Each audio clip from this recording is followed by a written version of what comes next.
This is the Lockpicking Lawyer, and I'm continuing my series on 50mm laminated steel padlocks with this lock from Stanley's 24/7 collection. And let me tell you, it is an impressive lock. It is the only lock in this comparison to take a full-size key. It's the only one with 6 pins. It's the only one to have some drill protection. It's one of the few, I think one of 4 that has a ball bearing locking mechanism, and it's one of 2 that has a removable core. So all in all, it's a nice looking little lock. The shackle is 9.5mm with the exception of the Master 27 up here. That's at the top, at the top of the shackle comparisons. So let's see what it takes to get this guy open. We've got a Schlage keyway that I normally would use a 50,000ths pry bar for. Okay, that works out nicely. And let's get a standard hook in 25,000ths.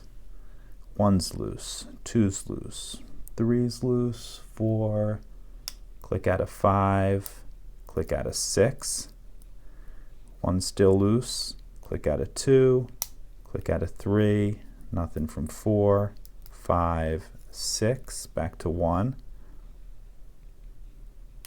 click out of 1, nothing on 2, click out of 3, 4, nothing on 5 or 6. Okay, a little feedback on 1. Let's see. Okay, and we got her open. Okay, so we have security pins in here. I'm going to take it apart and show you what's inside in just a moment. But from looking at these locks before, I have a few other Stanley 24/7s, I can tell you that this has got some serrated pins and it's got a counter milled core. So pretty impressive for a 50mm laminated padlock. So where do I rank it? This is an easy call. I'm going to put it in between the Smart Key and the American P6. These 3 locks, or actually 4 locks here, the Abus model, gosh, what is that, 41? Yeah, the 41, the Brinks 672, the Mr. No, the American P6, all have security pins. This is a 4-pin lock. These are 5-pin locks. Stanley's the only 6-pinner. It's got the full-size key, which makes you reach in deeper when you're picking, makes things a little bit harder. Even so, I'm ranking it below the Smart Key because those sliders are tough to deal with.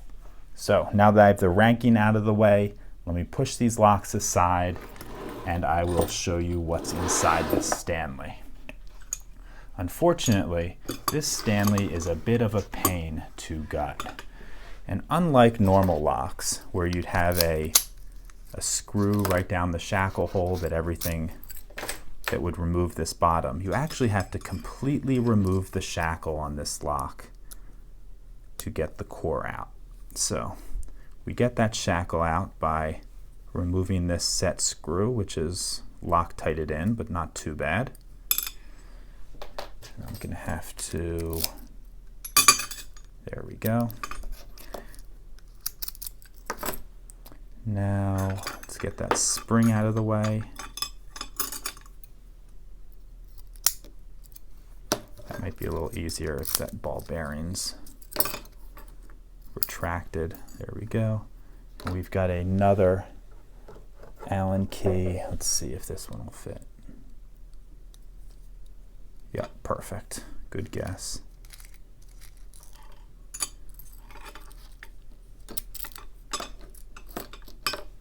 Okay, as we're taking this apart, there's a few features I'm going to want to show you here.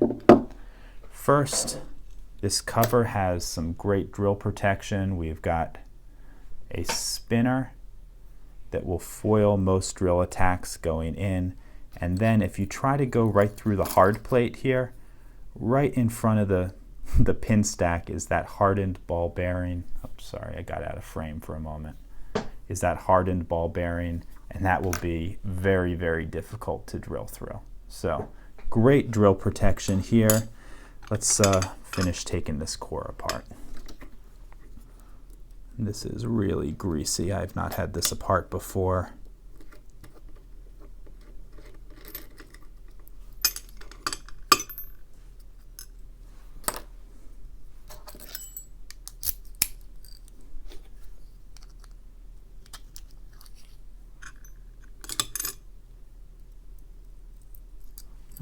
let me dump these key pins out. Standard, standard, standard. Looks like all standards here.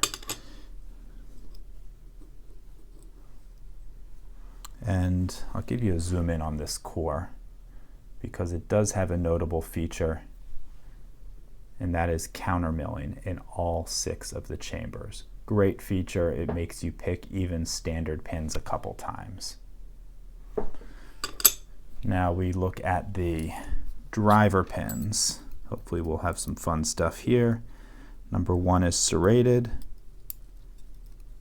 2 is standard,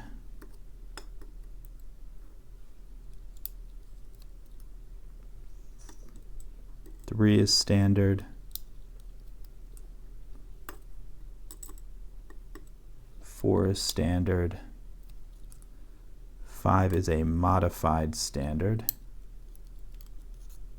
and 6 has 1 serration in it.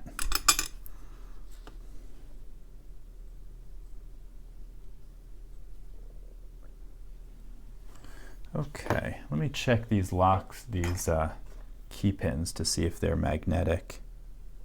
No, it looked like they're silver in color, but probably just nickel silver for wear resistance. Another great feature. Okay, let me zoom in on these for you. Okay, you can see we have all standard key pins. We have serrations on driver pins 1 and 2. We have a modified standard in pin stack number 5, and then standards in pins 2, 3, and 4. Then moving over to the core, a great feature in a lock, particularly at this price point, which is pretty cheap. Forget exactly what it is, but I think somewhere in the neighborhood of $16. We've got counter milling in all 6 chambers on this core. So all in all, what a great lock. I think it deserves the ranking I gave it. That's all I have for you on this Stanley Model 24/7 or Stanley 50mm lock from the 24/7 collection. If you have any questions or comments, please put them below. If you like this video and would like to see more like it, please subscribe. And as always, have a nice day. Thank you.